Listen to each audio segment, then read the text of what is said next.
Fala pessoal, sejam muito bem-vindos aqui para um bate-papo em que a gente vai trazer um conteúdo muito relevante para Private Bankers ou para quem busca atuar nesse segmento, que é atender o cliente não alta renda, mas o cliente altíssima renda, com patrimônio para muitas instituições financeiras acima de 10, 15, 20 milhões. Então vai ser um bate-papo leve, rápido, mas com muito conteúdo assertivo para você avançar na tua jornada também. E para falar desse tema, trazer aqui Vanessa Dermedian, que tem uma baita de uma experiência no mercado financeiro, atuando com times private também, então tem muito para contribuir conosco hoje, trazer algumas perguntas específicas aqui para a gente extrair o máximo aqui dela. Van, muito obrigado, tá? Obrigada, Renan, prazer estar aqui. Boa, bom demais. Já queria começar, Van, o tema do nosso vídeo hoje é o que faz um profissional ser top 1% no Private Banker. A gente sabe que tem algumas pessoas que se enxergam, é uma carreira que você tem que ter não só conhecimento técnico, tem que avançar, mas para eu ser top 1% ali de fato. O que você acredita que são atributos essenciais para eu chegar nesse cargo e para eu permanecer? Às vezes eu chego, mas aí eu tô jogando em outra liga. Como que eu sou top 1 desse mercado que é o topo do mercado financeiro? Olha, Renan, pode até ser meio frustrante a minha resposta, mas tudo tem um começo. E a gente despreza os pequenos começos, a gente despreza o básico bem feito. E para eu ser alguém algum dia, eu preciso, tudo aquilo que está sob a minha gestão, eu preciso ser excepcional, excelente naquilo que eu faço. Então, eu costumo dizer que uma carreira de private, ela nunca nasce no private. É muito raro você ver alguém começar uma jornada no private. O private, ele é a maturidade de uma carreira, é o momento onde você constrói para chegar. Então, quanto mais você construir uma jornada, se fortalecer na jornada, não importa se você começou num segmento mais de base, se você é um advisor, um especialista de investimento, se você é um gerente de alta renda, naquilo que você faz, você é excepcional? Naquilo que você faz começou fazendo o básico bem feito, você dá retorno para o cliente no tempo que você precisa dar, você faz uma conversa com esse cliente no nível e com interesse genuíno no cliente. Você faz uma conversa de solução, você faz uma conversa de produto. Porque se você não se fortalecer na jornada, você, como você falou, você pode até chegar lá, porque de repente você construiu uma boa carteira ou fez boas conexões, mas você não permanece. No evento que a gente teve juntos, lá no Conexão, a gente falou, né, que o mercado ele não perdoa amadores, e é verdade. Então, a jornada, para eu ser o top 1, eu preciso, antes de ser, construir. Eu preciso construir uma jornada que me deixe fortalecido para chegar lá. E uma vez que eu estiver lá, é outra liga mesmo. A quantidade de clientes que eu vou falar é menor, a complexidade dos temas que eu vou tratar é maior, além daquilo que se espera que eu fale, que é a gestão do patrimônio do cliente como um todo, eu preciso entender desse mundo, desse cenário, desses clientes, desses hábitos, das experiências que esses clientes têm. Então, quando eu jogo uma nova liga, existe todo um contexto que o top 1 conhece, que vai além do modelo do trabalho em banco, preciso saber de produto. Boa, sensacional, Van. E aqui acho que nesse segmento, já vou até aproveitar para te perguntar também, porque como você tem anos de experiência no mercado financeiro, você viu essa transição de profissional, do que era um profissional private banker há 20 anos e do que é hoje requisitado para esse tipo de profissional. Você traz muito o antes e agora o atual modelo de perfil, não só de cliente, mas também de profissional. Como você traria essa diferença olhando numa janela de 20 anos, de como era o profissional private e de como que é hoje, já ligando com a primeira pergunta para essa pessoa se tornar top 1? Legal. Acho que o profissional private, antes, ele necessariamente precisava, ou majoritariamente, precisava ser do meio private. Era muito difícil o acesso ao segmento se você não fosse parte, se você não tivesse no seu círculo social, pessoas do mesmo nível de clientes que você precisaria prospectar. Se eu disser que hoje isso não conta, eu estaria mentindo. Claro que conta e é um diferencial. Mas por que é diferencial? Ah, porque eu tenho acesso a essas pessoas? Sim, antigamente porque eu tinha acesso a essas pessoas, falava as mesmas coisas e tinha os mesmos interesses. E hoje também. Então, a diferença entre hoje e antes é que hoje a democratização dos acessos, às informações, possibilita que mesmo não sendo desse mundo, eu consiga vivenciar esse mundo. De alguma forma, eu consiga entender se eu não posso adquirir os mesmos bens ou estar nos mesmos lugares, entender que bens são esses e que lugares são esses. E antes, até por conta da internet, até por conta do custo, era muito menos acessível esse mundo. E hoje é mais acessível. Então, conheço grandes profissionais de private banking que não vieram que não vieram de famílias ricas e que têm boas carreiras bem posicionadas. E também conheço pessoas que vieram de famílias ricas e que estão também com uma carreira bem posicionada. O ponto é que esse profissional que quer se destacar, independentemente da origem, ele precisa ser intencional nesse conhecer. Em oferecer ao cliente private o mesmo nível de experiência que ele está acostumado a ter num hotel, numa viagem, num restaurante. Existe um tom de voz, existe uma forma que o cliente private está acostumado. E que a pessoa que o atende precisa ter o mesmo traquejo, precisa conversar sobre as mesmas coisas. E o que diferenciava antes, e que talvez por algum tempo, acho que com o crescimento, com a expansão dos bancos, com o crescimento muito forte do alta renda, teve um determinado momento ali que o private ficou meio misturado, nunca misturado, acho que o private sempre foi private, mas batia numa barreira muito próxima do alta renda. Então, nesses últimos 20 anos, o que a gente percebeu? Um movimento onde os bancos começaram a tratar alta renda, altíssima renda, antes de private, segmentar melhor, separar melhor, porque essa proximidade às vezes confundia até o tipo de experiência e bagagem que eu exigia para um ou para outro segmento. Então, nesses 20 anos, acho que isso foi se acomodando. Não acho que está acomodado, mas acho que foi se acomodando. Alguns bancos passaram a posicionar mais forte o private banking mesmo num patamar elevado. A gente já teve época onde você era private a partir de 3 milhões. Hoje a gente já vê o private se posicionando no mínimo 10, 15 milhões. Então, de fato, isso mudou. Mas uma característica que não mudou e que eu tenho colegas meus que têm 30 anos de private, que para mim são os top 1 até hoje.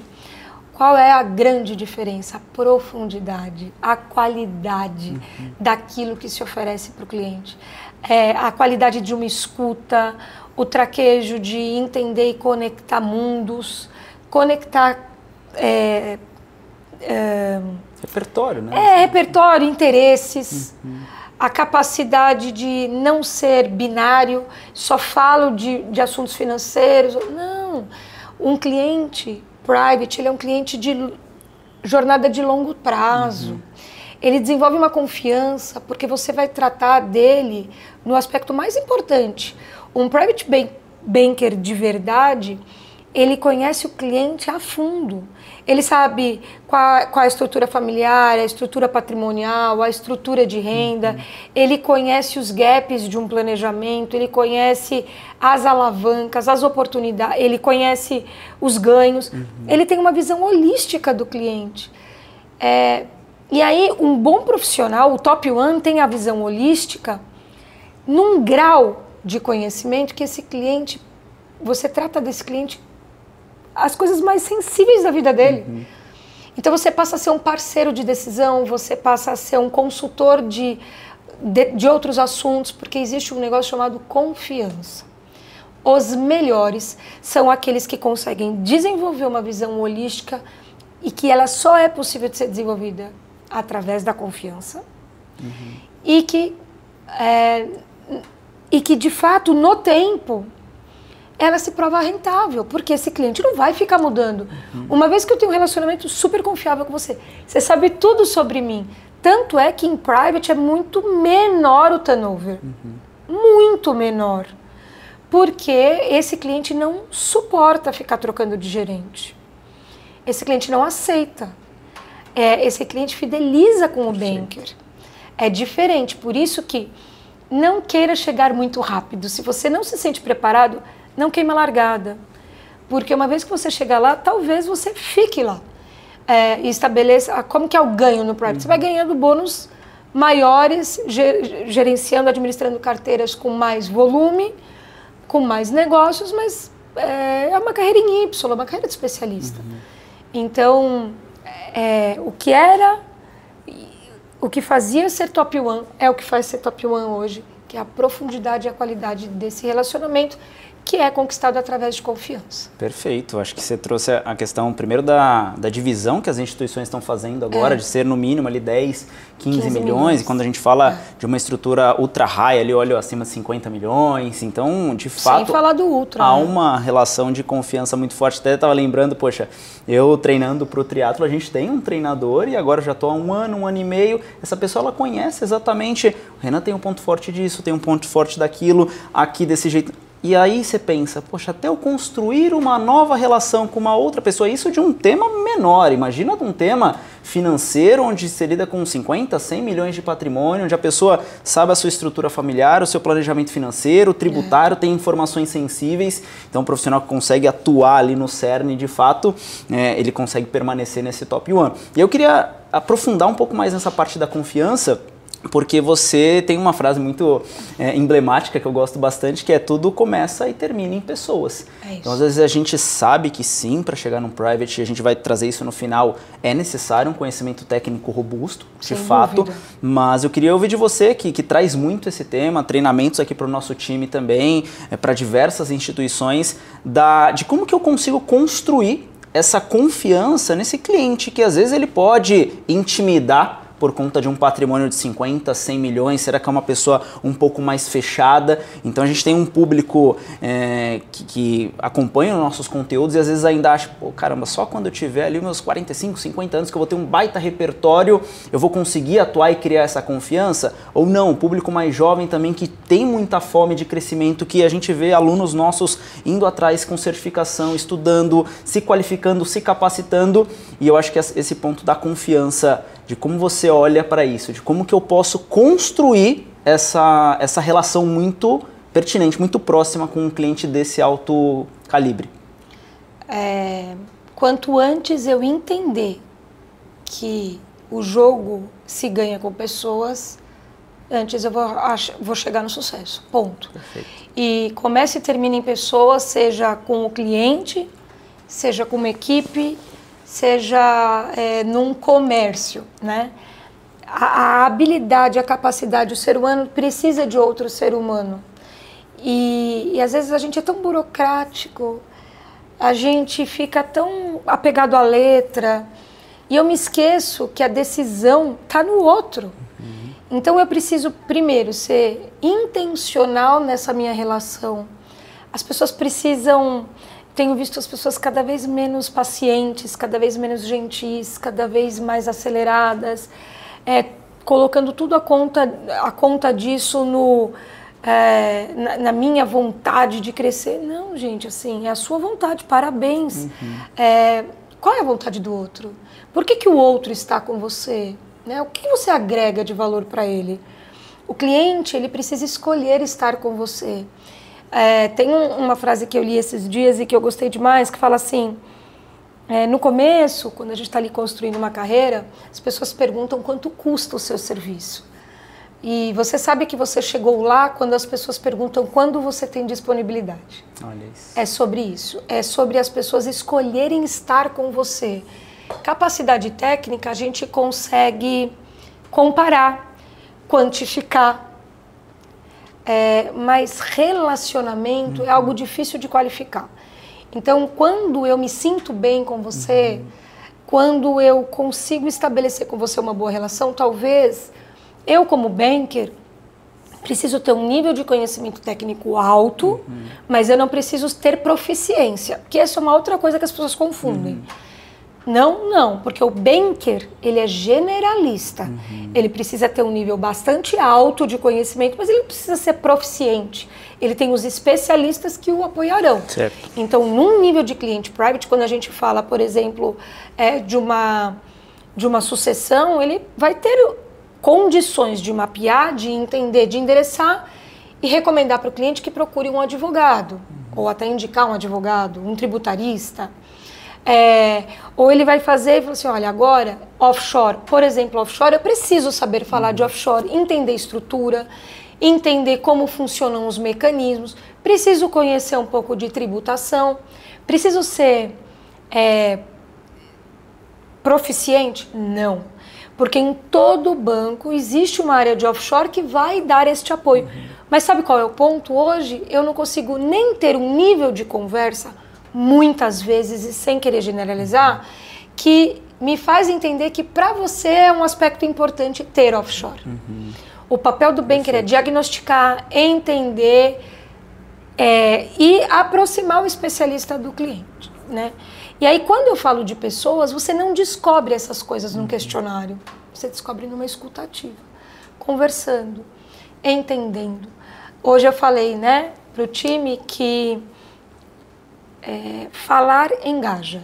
Então, eu preciso deixar o cliente falar mais do que eu, para que eu possa entender como ele pensa, para eu entender, de repente, por que algumas escolhas, por que ele fez determinadas escolhas. E a partir do momento que ele se sente ouvido, que aquilo que ele me diz eu me interesso, que independentemente de onde aquilo vai dar, aquele momento da jornada está sendo uma jornada bacana, o destino final chega. O ponto é que às vezes a gente chega muito obstinado pelo destino final. E o ser humano ele percebe quando eu sou interesseiro ou quando eu sou interessado. Tem uma diferença importante entre uma coisa e outra, né? Então, começa e termina em pessoas. Quem está falando com você? Ouça o que ela está te dizendo. Não julga. Avalia. Não entendeu? Pergunta. Às vezes as pessoas falam assim, mas pergunta, parafraseia, se aproxima, conta uma história tua, conecta ele com um outro tipo de pensamento para que ele avalie de uma outra forma. Confronte com gentileza. Traga um certo desconforto para aquela conversa, para provocar o cliente a pensar, mas depois traga ele para o conforto de que você está ali para apoiar. Eu brinco muito com os nossos alunos no MBA, que é uma arte, relacionamento é uma arte, é uma dança, tem ritmo, tem pausa, tem olhar, né? Tem balanço, e às vezes a gente é muito burocrático. E um exemplo disso é que quantas reuniões a gente não começa colocando em cima da mesa a recomendação? E a partir dela nós vamos começar. Assim, você já limitou, como dizia meu pai, você já limitou sua conversa, antigamente ele falava isso, né? A 1:4. Hoje você limitou a quantas polegadas que tem teu notebook. Perfeito. E aí você não consegue chegar no humano, porque você colocou entre você e o outro um notebook. Entre você e o prematuramente um notebook. Estou dizendo que ele não possa fazer parte, mas não na hora que eu estou construindo vínculo. Não na hora que eu estou me conectando com você. Nessa hora sou eu e você. E a minha capacidade de gerar valor para você e a minha capacidade de fazer com que você, primeiro, gere consciência, sensibilize, para que então você tome uma decisão comigo. Mas eu preciso respeitar esses passos. O ponto é que às vezes a gente quer ir muito direto ao ponto e aí a gente acaba construindo relações superficiais. Depois a gente diz que o cliente é desconfiado.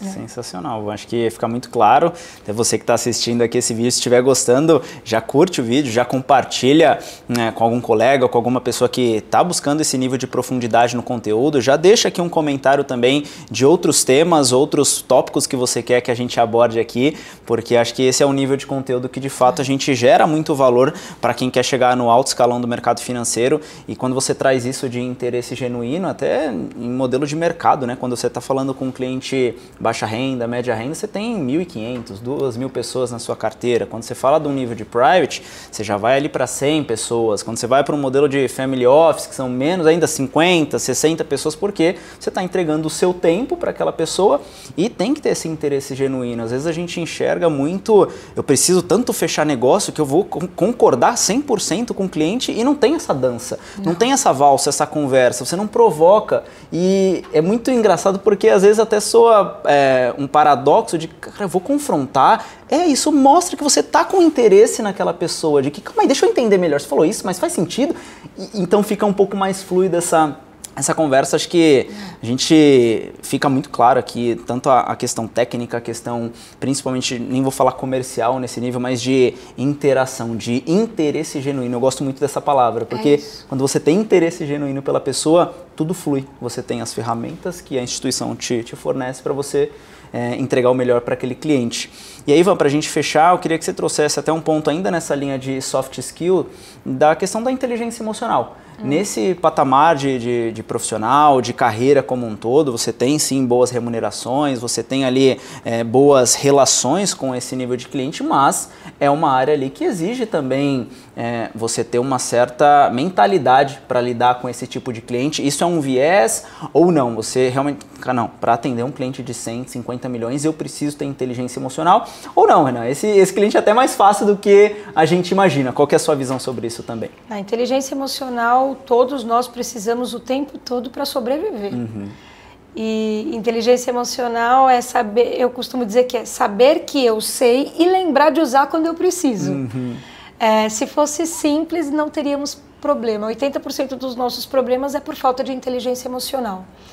É muito importante o desenvolvimento que... Como é que eu desenvolvo inteligência emocional? Acho que tem dois caminhos, né? O autoconhecimento, ele é fundamental.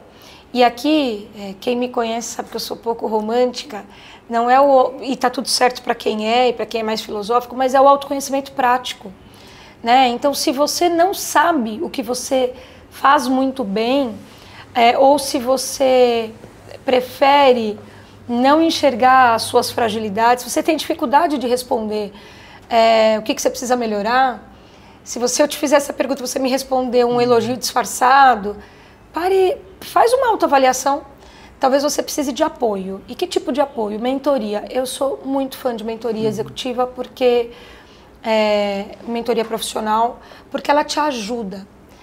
E às vezes a gente pensa, Renan, que desenvolver fraqueza é uma forma que ajuda a gente a evoluir. E é mesmo, desde que a fraqueza te atrapalhe. Mas eu tenho uma crença, e ainda vou escrever um livro sobre isso, que as nossas fortalezas, elas são mais perigosas do que as nossas fraquezas. Por quê? Porque a nossa fortaleza, aí sim entra um viés, traz uma autoconfiança que é positiva, mas o excesso de confiança é negativo, que me faz não perceber os pontos cegos. É na fortaleza que os pontos cegos moram, porque na fraqueza eles estão todos aparentes, mas na fortaleza eles estão escondidos e é ele que nos derruba. E inteligência emocional está ali, está nessa categoria. Muitas vezes, eu já ouvi muito isso, nossa, ele é maravilhoso, gente, já fez uma reunião com ela? Maravilhosa, incrível, mas não pisa no calo dela, porque aí ela perde a compostura. Para mim, não tem valor. Ah, não, mas é só quando ela se irrita. Beleza, então eu tenho que fazer um atestado, não me irrite, que você vai ter o melhor de mim. Né? Então, assim, inteligência emocional começa no autoconhecimento, mas um autoconhecimento de verdade, profundo, profissional, que custa dinheiro, Renan. Eu sempre tive mentores, tenho mentores, acumulo mentores, porque tem mentores em determinados momentos da minha vida, para determinadas questões da minha vida. E qual que é o conceito do mentor? O mentor viveu 10 anos antes que você, 20 anos antes que você, aquilo que você quer viver. Então ele pode te contar, olhando no retrovisor, ele pode te ajudar a direcionar os teus passos. Diferente do coaching, que tem um pouco de uma pegada de desenvolver sua mentalidade, o mentor está ali praticamente para te botar no trilho e te acelerar a carreira. Então, eu sou muito fã.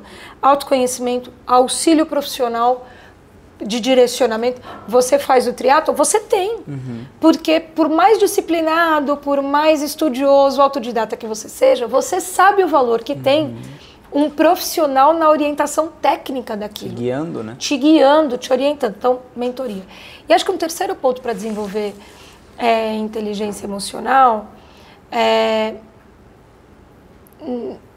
que eu acho que não é nem... a gente não consegue colocar no lápis, são as suas experiências. Errar faz parte, mas o que você faz com esses erros é ser intencional quando algo dá errado. É ser intencional num feedback, no recebimento, na busca por um feedback. Porque a vida vai nos moldando. Só que tem gente que passa a vida inteira sem aprender. Passa a vida inteira e quanto mais tempo a gente demora para desenvolver, mais rotulado a gente fica. E rótulo é uma das coisas que mais tira a oportunidade das pessoas é rótulo. E quando a gente fala do segmento de private banking, é difícil, gente, você ver uma vaga de banker no LinkedIn. É difícil. Como é que se chega numa vaga de banker?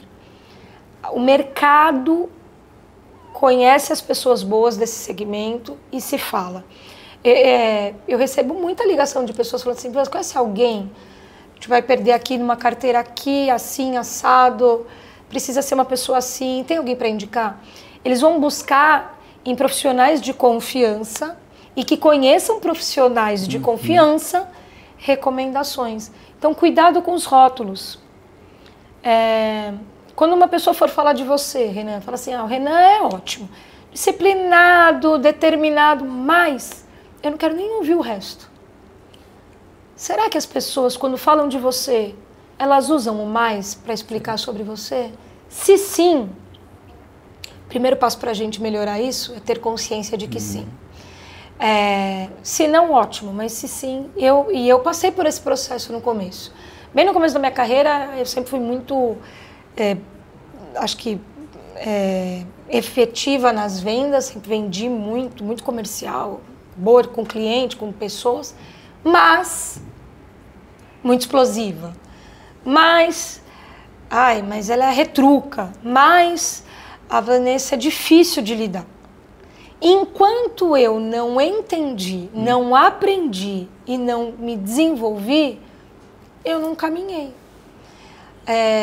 Claro que ninguém está pronto e nem eu estarei pronta nunca, mas eu tenho consciência, isso me faz entender o que me gatilha o pior de mim e evitar. Então, Renan, desculpa, minha resposta foi até longa, mas acho que o principal ponto resumindo, autoconfiança, autoconhecimento, ajuda profissional e intenção.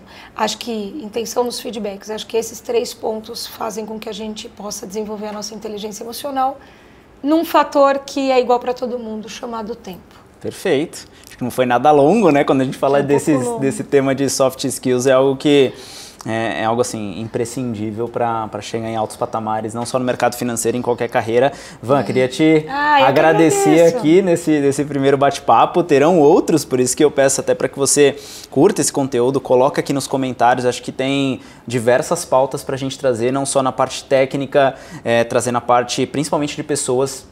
Você trouxe a questão da mentoria, toda a nossa faculdade aqui, já há 7 anos no mercado, ela é muito pautada nesse grande tópico de mentoria. Então, todos os nossos MBAs aqui, a gente faz questão de que o aluno tenha esse processo de aulas, de entregas de forma ao vivo, para ter essa interação, e muitos ali com mentorias individuais. Imagina você ter acesso a uma pessoa que passou por 10, 15, 20 anos num private. Então, a Vanessa, ela dá aula hoje em 2 MBAs aqui da nossa faculdade, o MBA PAP, que é para quem busca atuar na área de investimentos, para quem busca ter performance, e também no MBA MFI, que é o nosso Master em Finanças e Mercados Internacionais, para quem já tem uma experiência na área de investimentos e quer de fato aí chegar no private, para quem já é private e quer realmente ter uma alta performance, para quem quer buscar carreira até internacionalmente nos Estados Unidos. A gente tem professores atuando em Miami, em Nova York, a gente preza muito por essa conexão. Acho que para jogar esse jogo de gigantes, você não chega só com conhecimento técnico, mas sim com muitas pessoas boas ao seu redor. Então, Van, obrigado vocês que ficaram aqui até o final. Esse conteúdo vai também para o Spotify, para quem está assistindo aí, então já recomenda para os colegas. E a gente fica por aqui e até o próximo bate-papo. Valeu!